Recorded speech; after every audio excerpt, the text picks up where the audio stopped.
அமல்கள்லாம் எங்கே பதியுது? கிராமன் காதிபின் எழுதினாலும் இதயத்தில் தான் பதியுது. அதில் ஏன் கரும்புள்ளி அங்கே தானே விழுது? குற்றங்கள் அங்கே பதியலை அப்படின்னும் போது கரும்புள்ளி அங்கே எப்படி விழுவோம்? நன்மைகள் இப்போ நம்ம செய்யக்கூடிய திக்ரையிலாய் செய்யும்போது வெளிச்சம் ஏற்படுது. எங்கே ஏற்படுது? கல்புல தானே ஏற்படுது. அதெல்லாம் டிலீட் ஆக ஆரம்பிக்குது, வெளிச்சங்கள் நிறைஞ்சு போகுது. இப்போ வெளிச்சமுள்ள நிலையில் இருக்கும்போது தான் அவனைத்தான் மனிதன் என்று குறிப்பிடப்படுது. அதைத்தான் நம்ம இந்துயிசத்தில் உள்ள ராமலிங்க சுவாமிகளும் சொல்கிறாங்க.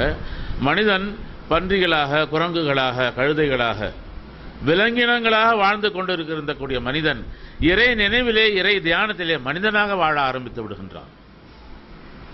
தொழுதா மனிதன் ஆயிட்டான், ஹஜ்ஜி செஞ்ச மனிதன் ஆயிட்டான்னு சொல்லல. இறை தியானத்திலே வாழக்கூடிய அந்த மனிதன் தன்னிடத்தில் உள்ள அந்த விலங்கினத்தை அழித்து மனித உருவத்தை கொண்டு விட்டான்.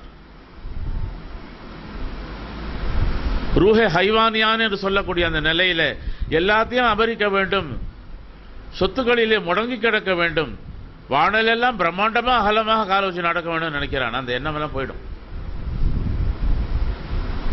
நபி ஸல்லல்லாஹு அலைஹி வஸல்லம் அவங்களுடைய உலகத்தை விட்டு மறைஞ்ச பிறகு சஹாபாக்கள் ரொம்ப தூரமானாங்க.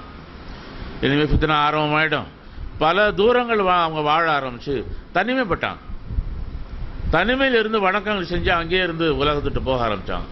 ரொம்ப சஹாபாக்கள் மதீனா விட்டு விலகி ஈராக்கு கர்பலாக்கு வர ஆரம்பிச்சாங்க.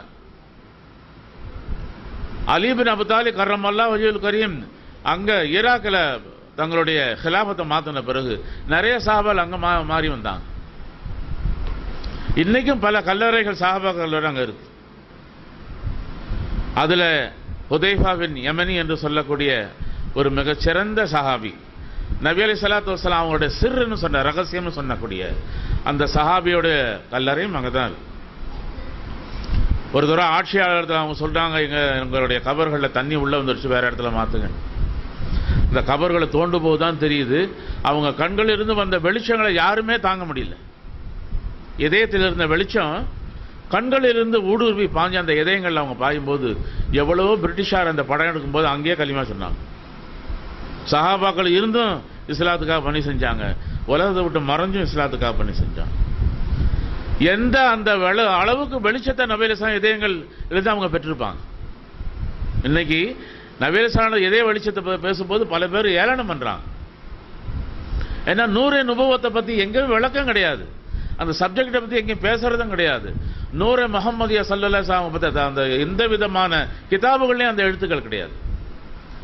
ஆனா அது இல்லை அப்படின்னும் போது எதுவுமே இல்லை.